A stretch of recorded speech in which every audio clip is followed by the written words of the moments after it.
Hi guys, welcome to the channel. और आज हम लोग बात करेंगे कि डीमेट एंड ट्रेडिंग अकाउंट कहाँ पर खुलवाएं और कौन सा अभी बढ़िया चल रहा है। तो इन सारी चीज़ों को हम लोग इस वीडियो में डिस्कशन करेंगे।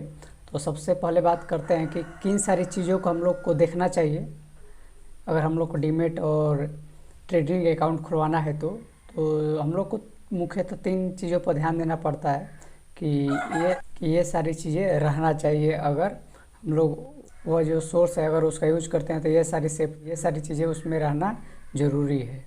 तो पहला है वो है सेफ्टी, क्योंकि कोई भी अगर ट्रेडिंग या डीमेट अकाउंट जब हम लोग खुलवाते हैं तो उसमें क्या होता है कि हम लोग अपना बैंक अकाउंट प्लस में जो IFSC कोड होता है वो भी देते हैं, उसमें अपना सिग्नेचर देते हैं, प्लस में उसमें अपना फ़ोटो देते हैं। तो इन सारी चीज़ों के देने के देने के कारण हम लोग को सेफ्टी बहुत ज़रूरी है, क्योंकि ये सारी चीज़ें देने के बाद आपका जो बैंक अकाउंट है उसमें जितना भी पैसा है अगर वो गलत हाथों में पड़ गया तो वो आपका पूरा पैसा लॉस भी हो सकता है।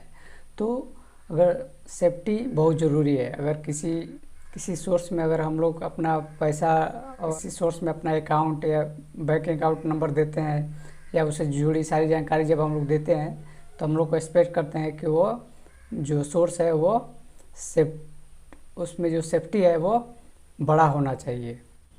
दूसरा, जब हम लोग डीमेट और ट्रेडिंग अकाउंट खुलवाते हैं तो दूसरा चीज़ जो प्रेफर करते हैं वो है ब्रोकरेज रेट। तो पहले अगर देखा जाए तो कुछ सालों पहले जो ब्रोकरेज रेट रहता था वो काफ़ी हाई था, और अभी जो है ब्रोकरेज रेट यानी कि जब हम लोग खरीदते हैं शेयर और बेचते हैं तो अभी इसका जो रेट है वो बहुत ही कम परसेंटेज में रह गया है, और कभी लगभग 0.5% से भी नीचे आ गया है। तो इन सारी चीज़ों को देखते हुए भी हम लोग को बढ़िया सोर्स चुनना चाहिए जिसमें ब्रोकरेज रेट कम हो और उसका प्लेटफॉर्म हो वो बहुत सारे लोग यूज करते हो।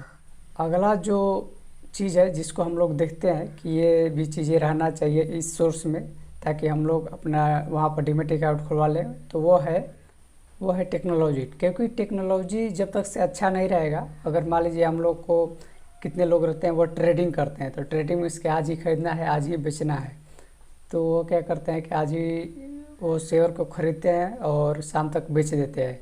तो अगर मान लीजिए किसी टेक्नोलॉजी के अगर इसमें कुछ दिक्कत आ गया तो हो सकता है कि वो खरीद ना पाए, या खरीद ले तो फिर बेच ना पाए। तो अगर ऐसा दिक्कत आ रहा है तो वो अपना पैसा लॉस भी कर सकते हैं। और इस कारण और हम लोग को ये भी पता लगाना चाहिए कि जिस सोर्स में हम लोग अपना डीमेट और ट्रेडिंग अकाउंट खुलवा रहे हैं वो सेबी से रेगुलेटेड रहना चाहिए। अगर अभी के समय में देखा जाए तो अभी के समय में अगर शेयर मार्केट में पैसा लगाना है तो अभी दो बड़ी ऐप है मेरे नज़र में, वो है अपस्टॉक और जीरोधा। अगर ये दोनों का देखा जाए तो इसका जो मेंटेनेंस है वो भी बढ़िया है, टेक्नोलॉजी भी काफ़ी अच्छा है, और इसका जो रेटिंग है वो 4 के आसपास है, और इसका जो अपलोडिंग है वो भी 1 मिलियन से ऊपर है। और इन सारी सोर्सों का जो खासियत है वो ये है कि आपको जो ईयरली जो देना पड़ता है वो एक ही बार देना पड़ता है, और उसका जो ब्रोकरेज रेट है वो भी काफ़ी कम है, और आपको जो पैसा देना पड़ता है वो अकाउंट ओपनिंग के समय ही आपको जो अकाउंट ओपनिंग का जो फ़ी रहता है वो आपको शुरू में ही देना पड़ता है। तो अगर मेरा देखा जाए तो हमने भी जीरोधा में ही अपना अकाउंट खुलवाया है, और उसको शुरुआत में हमने लगभग 600 पे किया था। और मेरे साथ जो प्रॉब्लम हुआ जो डीमेट और ट्रेडिंग अकाउंट खुलवा वो ये हुआ कि हमने जब ये सब कर लिया, जो अपना सारा प्रोसेस होता है, जो अकाउंट नंबर देना प्लस में IFSC कोड देना, ये इन सारी चीज़ों को जब हमने दे दिया तो वो बोला कि आपको लगभग 6 से 7 दिन में आपका हो जाएगा। तो अब उसके बाद आप ट्रेडिंग कर सकते, अब उसके बाद आप इन्वेस्टिंग कर सकते हैं। तो मैंने इंतज़ार किया 6-7 दिन, लेकिन ऐसा नहीं हुआ। तो फिर हमने सोचा कि हो सकता है 2-4 दिन और ले, लेकिन फिर ऐसा नहीं हुआ। लगभग मेरे को 20 दिन के बाद ही इन्वेस्टिंग करने का मौका मिला। तो इसका मेन कारण था कि उस समय लॉकडाउन चल रहा था, जिसके कारण काफ़ी लोग अपने काम पर नहीं आ पा रहे थे। तो इन सारी दिक्कतों के चलते ही मेरा काफ़ी लेट हुआ, लेकिन वैसे देखा जाए तो 4 से 5 डे में आपका डीमेट और ट्रेडिंग अकाउंट इन सारी सोर्सों पर आसानी से खुल जाता है।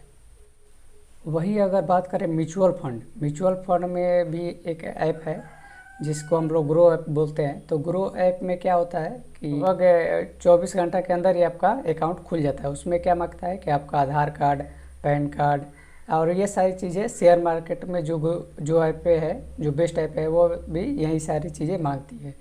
तो इसमें भी क्या होता है कि आपका पैन कार्ड, उसका आधार कार्ड, इन सारी चीज़ों को मांगा जाता है। प्लस में आपका वर्चुअल सिग्नेचर होता है, तब जाकर आपका अकाउंट ग्रो ऐप में खुल जाता है। और उसके बाद लगभग 24 घंटा से के आसपास आपका अकाउंट खुल जाता है और आप उसके बाद अपना जो इन्वेस्टमेंट है आप म्यूचुअल फंड में शुरू कर सकते हैं। वो आपके ऊपर है, आप लमसम करना चाहते हैं या एसआईपी करना चाहते हैं। और अभी एक जो अपडेट आई है, जो ग्रो ऐप में जो अपडेट आई है वो है कि आप उसमें अब स्टॉक मार्केट में भी पैसा लगा सकते हैं।